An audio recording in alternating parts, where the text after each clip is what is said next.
How's it going, my fellow collectors? This is Cosplay and Prince, and I am Link, and today we're going to be making some leather gaiters for our bloodborne cosplay. I think they turned out really well.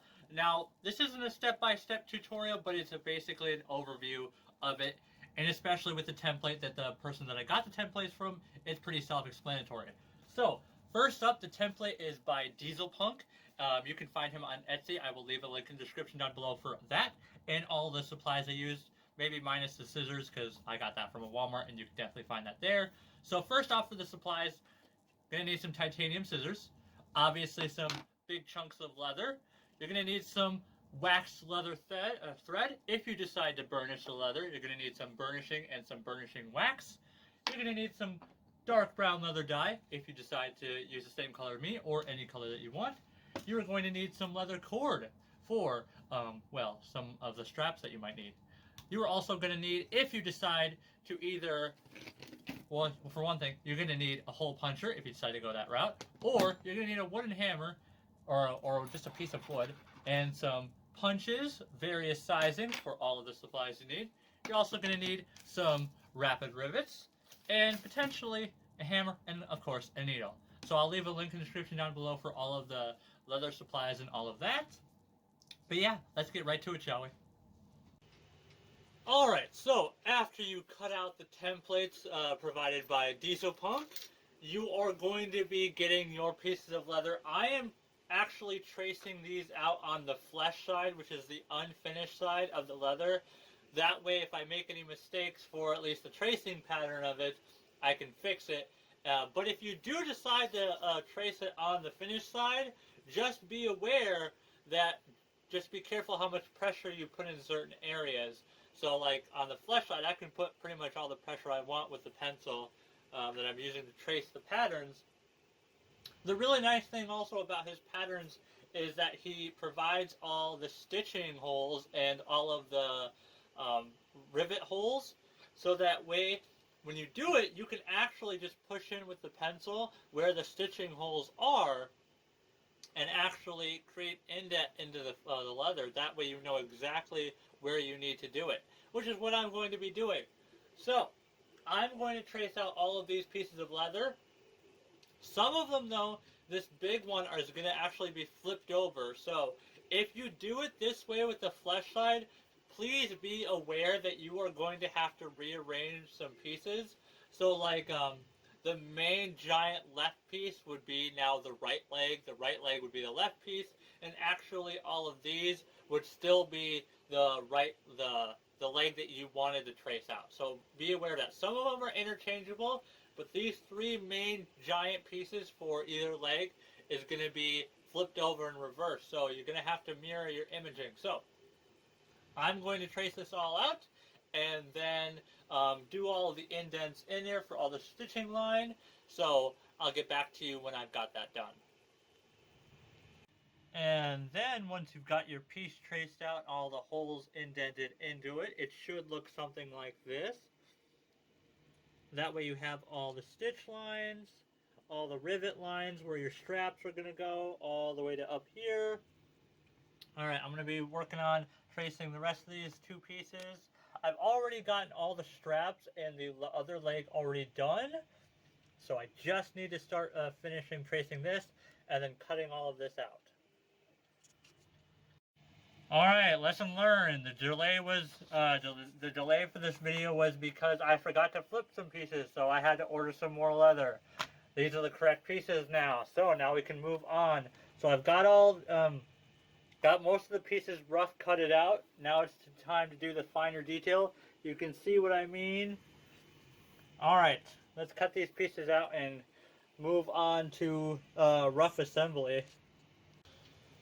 Alright, so we have all of the pieces cut out. I've already, at least for this piece, I've already pre-holed all of where all the rivets are going to go, and I used this hole punch right here, which I got from my leather kit, and we are now doing all of the stitching marks, which we, at least for this area on this one, we are using the single one, and for all of the lines, we are going to be using either the single one or the double one.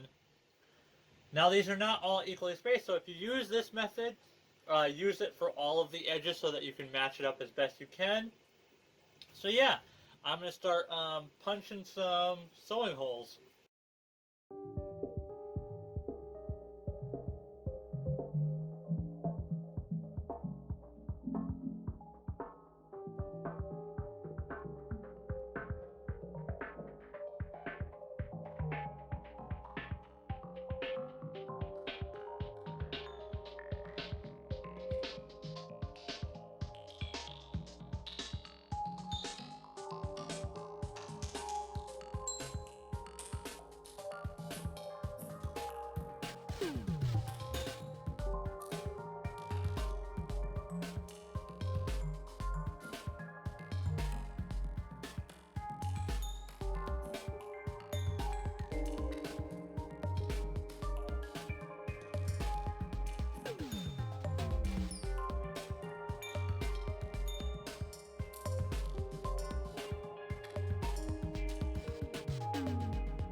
Alright, so I have all of the stitching, punching, and the hole punching on the big main pieces. Now I have to do all of the hole punching on all of the straps. And there's a lot of them. There's a stack of like, I think 20 of these or 12 of these. There's 4 of these, 12 of these. I actually did 2 different types of straps for these. Not only because I was running out, but I also, in the beginning, wanted to use these for parts of them to make it seem like I had to replace pieces or like I had to replace straps. For the part that goes underneath the boot, I'm actually also using the strap. Not only is it more flexible, but also it'd be easier to weather because it's under the boot. It's gonna get dirty more. So yeah, it is time to start hole punching all of these holes, and it's gonna be a lot of them. So the in the on the template, it said it would take around anywhere between 10 to 12 hours to get all this done for the whole thing. For me, it's going to take a little bit longer. So, let's get started on that, shall we?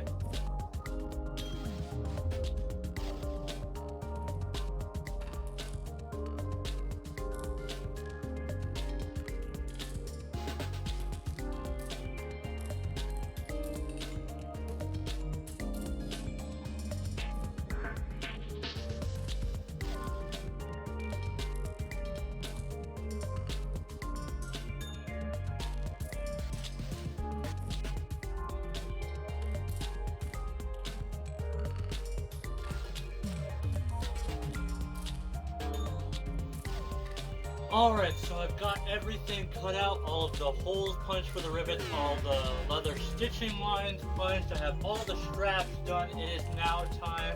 I'm going to clean up some of the edges. I am not burnishing. There's just way too much. I'm not doing it, okay? I'm just not. But I will be cleaning up all the edges, and then I will be dyeing everything, and then we're going to start assembling. So, I hope I have this video out by Saturday. It is currently Wednesday night. Got 2 more days, roughly, because I need to have time to edit and upload, so wish me luck.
All right, 2 weeks later, 2 weeks late on the video, I should say, we're finally done with all of the stitching and all of the buckles are put on.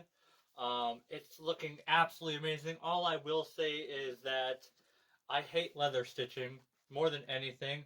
Also, I wish I had flippin' watched his video because apparently he had a video on this that I just wasn't aware of. And he did not do those stitching marks like I did for the stitch punch. He actually just did a hole punch, which I really wish I had known because that would have made it a lot easier for sewing up. But here we have it. I just have it on some boots right now. All of it is done up. It looks really good in my opinion.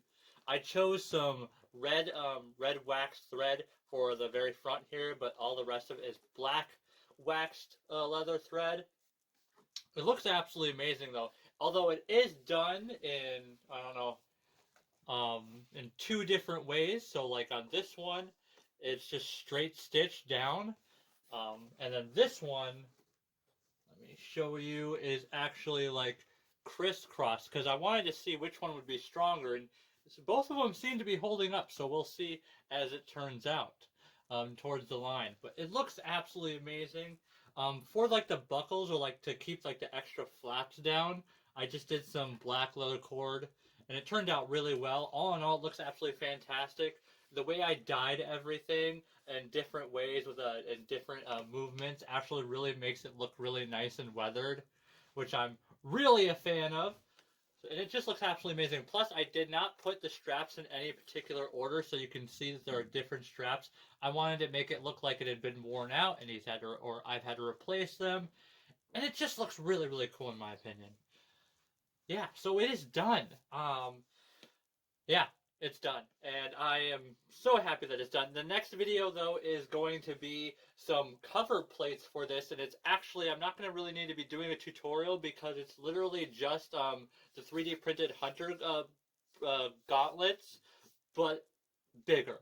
And like almost to the point where it's above my knee from this point. So I'm really looking forward to showing you guys that.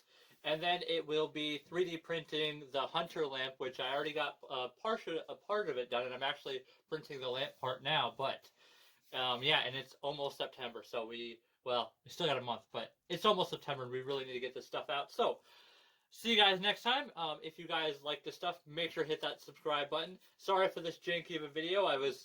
All this was new stuff to me. I've never done this big of a leather work before, so it was all of a learning experience, and it still is. But still looks absolutely amazing, in my opinion at least. But yeah, that's pretty much it for this video, guys. As always, my fellow 3D printers and cosplayers, have a nice day, and peace out.